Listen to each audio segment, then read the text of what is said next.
Hi guys, this video covers only the important interview questions.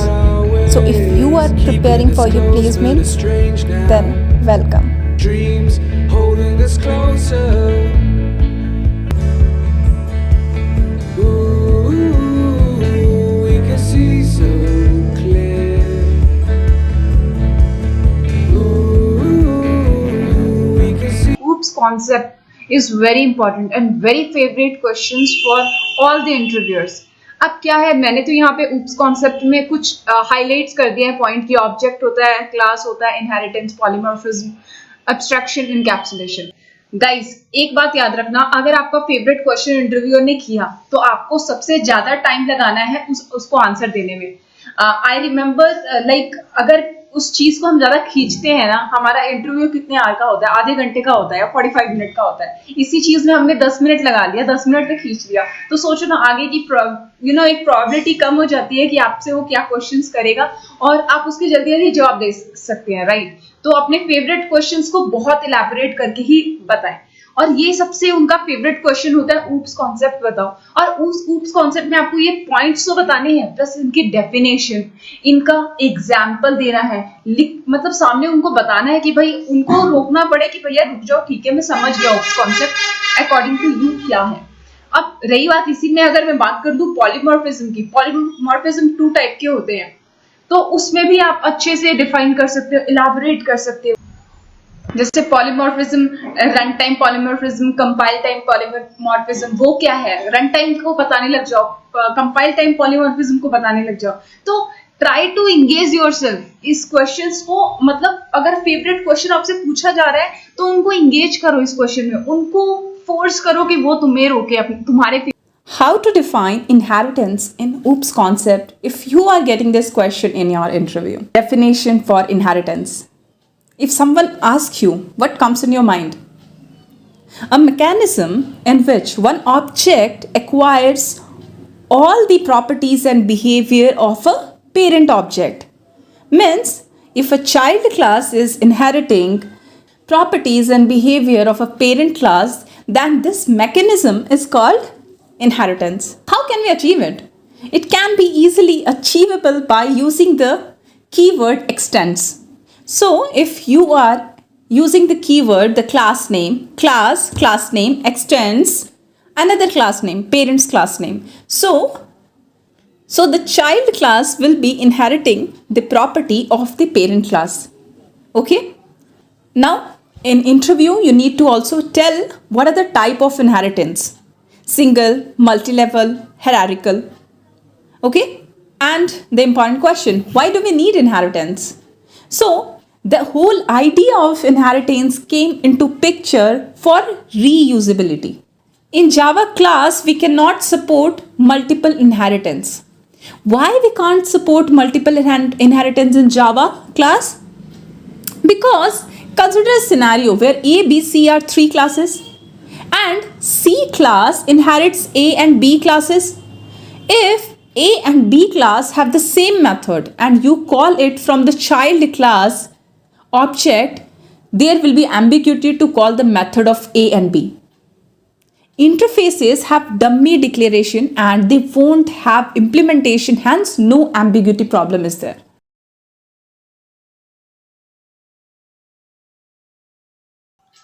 So if you are getting this question in interview, what is polymorphism? No, the definition of polymorphism is morphism. Poly means many.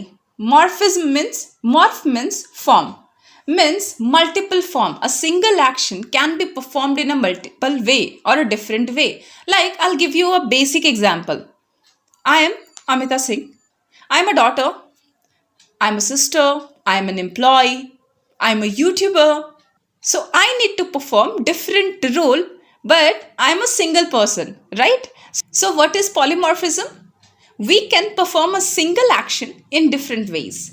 The whole idea of polymorphism came to achieve flexibility. Now here is the question. How can we achieve polymorphism? So in any interview, you need to first define what is polymorphism, how you can achieve it, plus what is the advantages of polymorphism. That is, I have already talked, flexibility. That's what you can add while you are answering to the interviewer. 3 things: definition, why we need it, and how we can achieve it. That's all.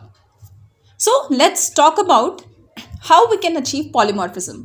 So polymorphism can be achieved by 2 ways. First is compile time polymorphism, that is called method overloading. Second is runtime polymorphism, that is also called method overriding.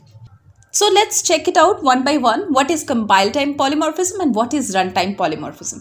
You don't need to explain this in an interview. You just need to tell the interviewer this is the 2 type. Let the interviewer ask you what is method overloading and method overriding. You don't need to define it while you are answering in any interview.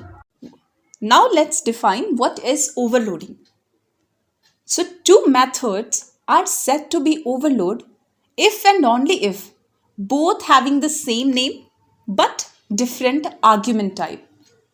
Now here you can see in this example, I have created a test class. In this test class, I have 3 methods, method 1, 2, 3. And parameters for this method, if you see method 1, I'm not passing any argument. In method 2, I'm passing int argument. And in method 3, I'm passing argument double. Now, if I'm creating an object of this class, that is test t is equal to new test, and if I want to call this method, then even if you don't pass the argument, then this class, this program will automatically identify which method I'm trying to call, and it will not throw any error. What I'm saying, in overloading, if compiler is unable to find the method with exact match, we won't get any compile time error immediately. So what will happen? First, compiler promotes the argument to the next level and check whether the matched method is available or not. If it is available, then the method will be considered. If it is not available, then compiler promotes the argument once again to the next level. This process will be continued until all the possible promotions. Still, if the matched method is not available, then we will get compile time error. And this process is called automatic promotion in overloading. So here you can see I'm trying to call first method and I'm not passing any argument. Then it will give me the result. It will check whether there is a method with no argument. If it is matching, it will be giving me the result. The second is I'm passing 10. Then it will again go to the test and it will see whether the argument is matching to the method or not. In the first time it is not matching, it will pass it to the next one. If second one is also not matching, it will pass to the third one. If the third one is matching, it will give me the result. So that's how it's called an automatic promotion in overloading. Now let's talk about overriding. Now what is overriding? In overriding method, whatever the parent has by default available to the child through inheritance. So the parent class method which is overridden is called overridden method, and the child class method which is overriding is called overriding method. Here you can see an example. I have declared a class, parent class, and I am declaring one method over here. And I am extending the parent class in the child class, means I am inheriting it, and I am calling the same method in the child class, means I am overriding the method. So which is overridden method? The parent class is an overridden method and overriding method is available in the child class. So few basics rule of overriding, method overriding is, in overriding methods, name and argument must be same. Number 2, private method are not visible in the child class. Hence overriding concept is not applicable for the private method. Let's talk about why do we need it. So having an overloading concept in Java reduces complexity of the program. In C languages, we can't take two methods with the same name and different types. If there is a change in the argument type, compulsory we should go to the new method name. Flexibility can be achieved. That's why we use polymorphism.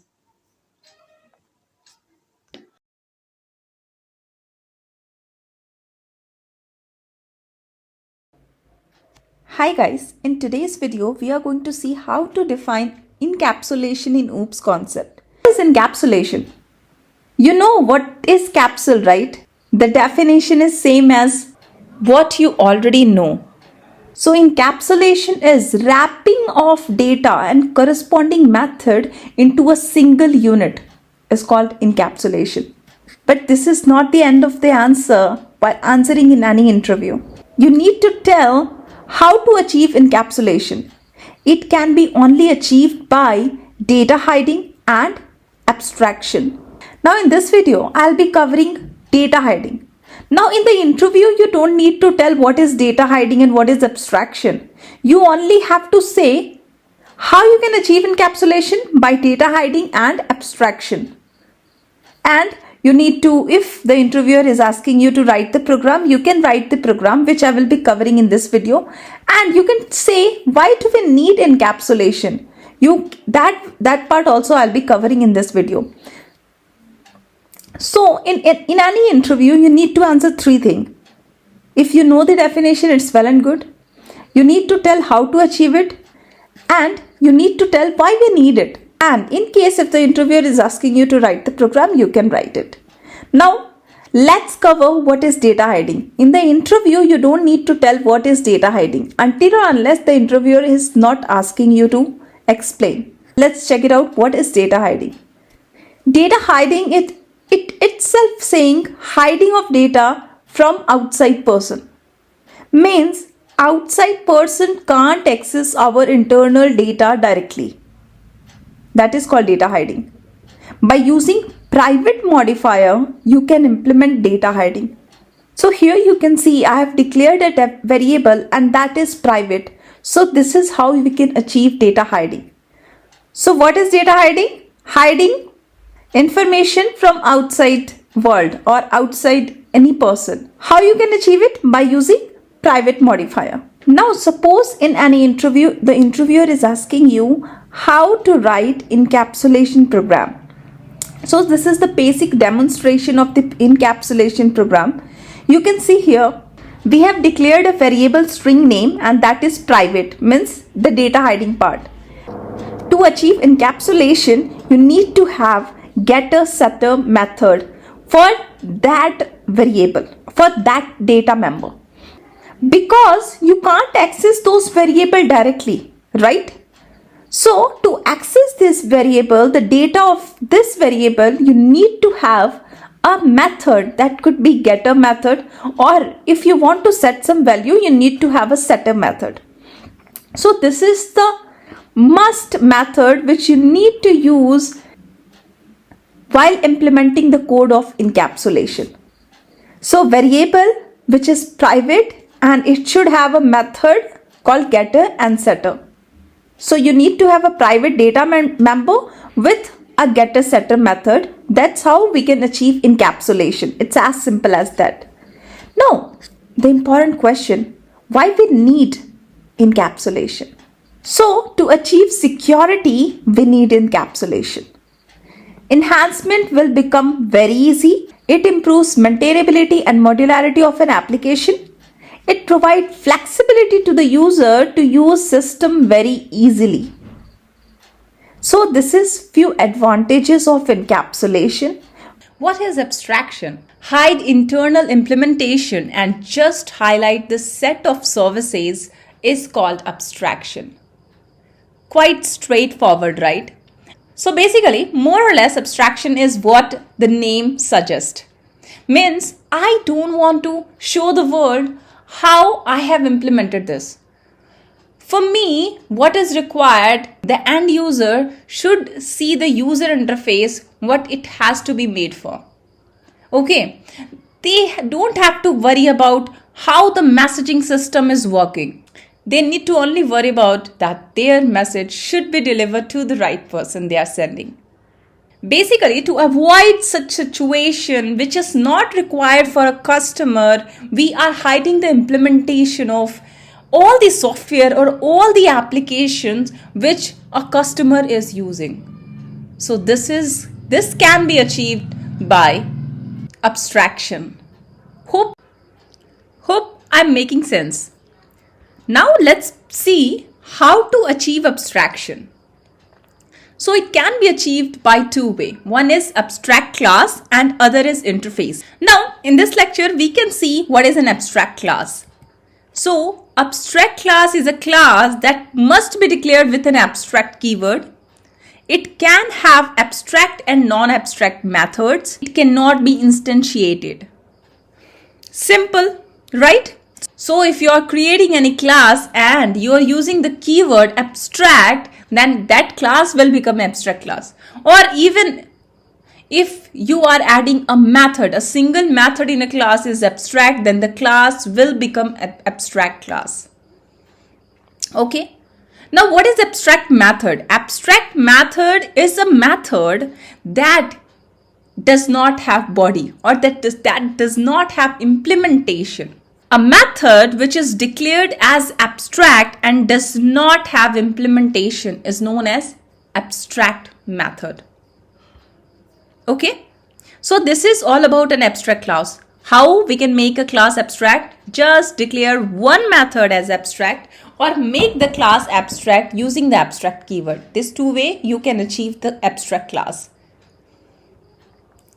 Now, the question, why we need it? We already know this answer. I'm just mentioning here a few points so that we all are on the same page. Okay. So these are the points you are already aware of. Just you are going to read it out. That's all. We can achieve security as we are not highlighting our internal implementation. Make sense?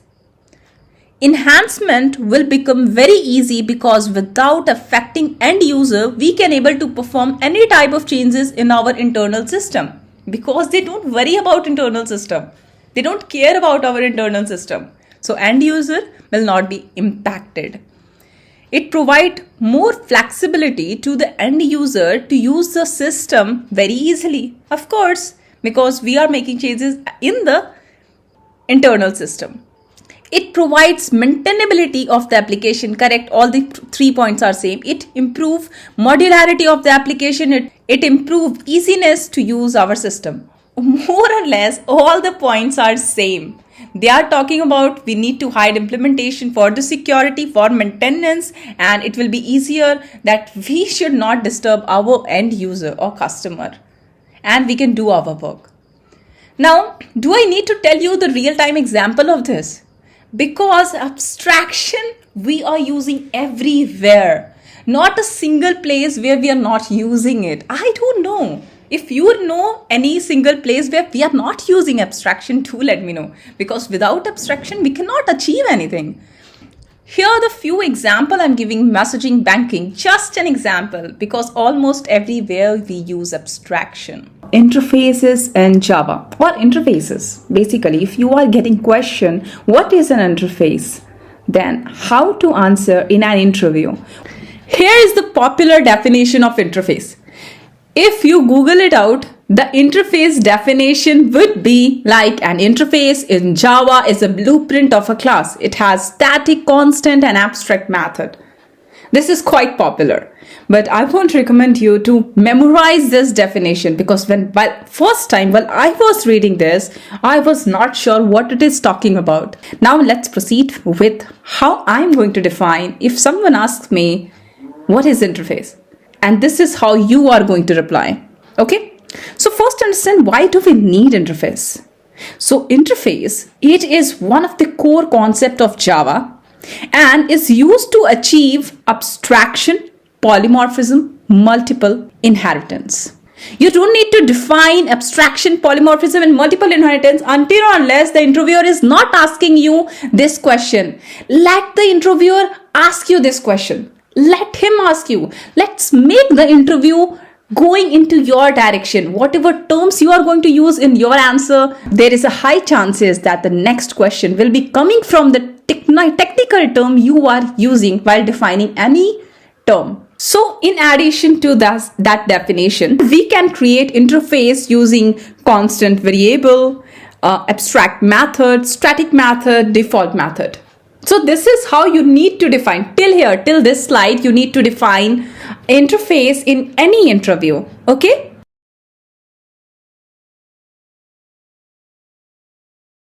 Let's take an example. As I've told you, I'm going to talk only practical example so that you can correlate with that and you can imagine. Now here, please, I just want you to imagine whatever I'm saying to you. Now think about a car. Whenever you are seeing, any car on the road, what you see is, hey, it's just a car. So car is a real world. It's an entity. Okay, car is an entity.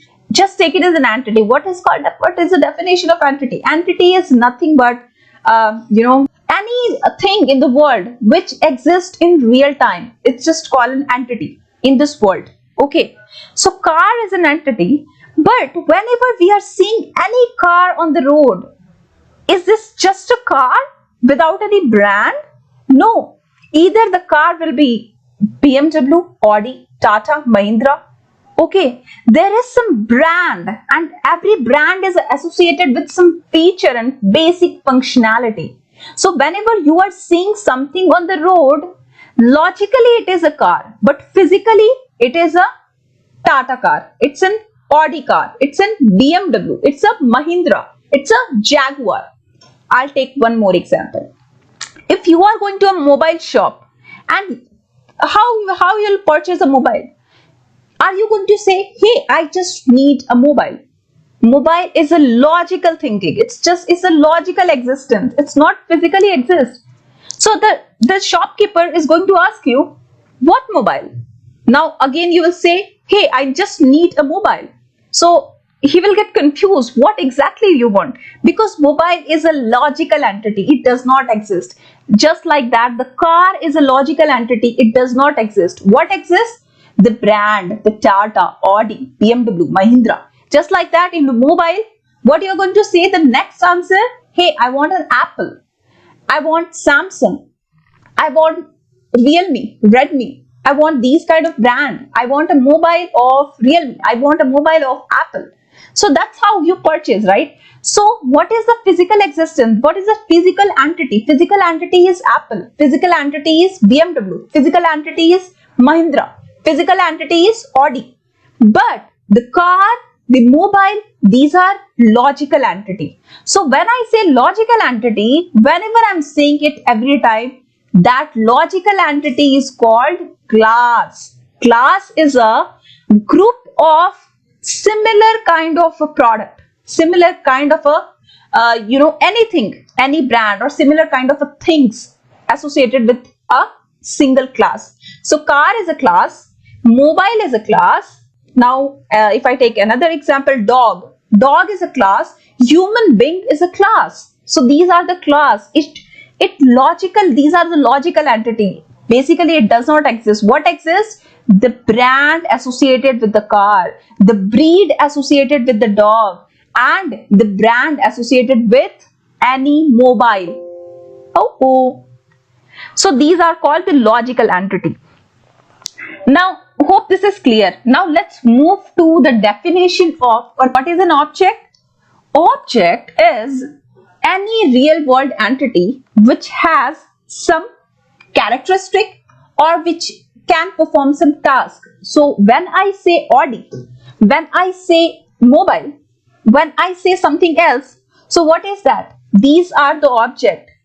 Apple, Samsung, Audi, Mahindra, Jaguar, these are object. But car, mobile, dog, these are called class. These are logical. Logical entity is always a class. Whenever somebody is asking you, the main difference is the class is a logical entity. It's a blueprint of the object. It's not exactly a physical entity. It's a logical entity. So this is a definition of an object. Now here, the car is in class, CAR, line number 1. car1 is an object. The car1 and car2 is an object of the car. Read out the definition of a class. So now let's jump into the definition. Simple definition. I've already told you what is a class. I know I've already explained you with object. Now just read out this definition. A class is a plan which describes the object. Yeah. Car is a class. Mobile is a class. Dog is a class. We call it a blueprint of how the object should be represented. And it consists of name, attribute, and operations. So whenever we are creating this blueprint, we are going to talk about the name, okay, the class name, the attribute, and what operation it performs. So the attribute of the class, can I say model number? Means what is the model of that car? What is the chassis number? What is the engine number? What is VIN? And some more feature, whatever the attribute we can add in a car. We can have that, right? And what is the operation of a car? Operation of a car is, you can say driving, it stops, we can lock the car. These are the operation.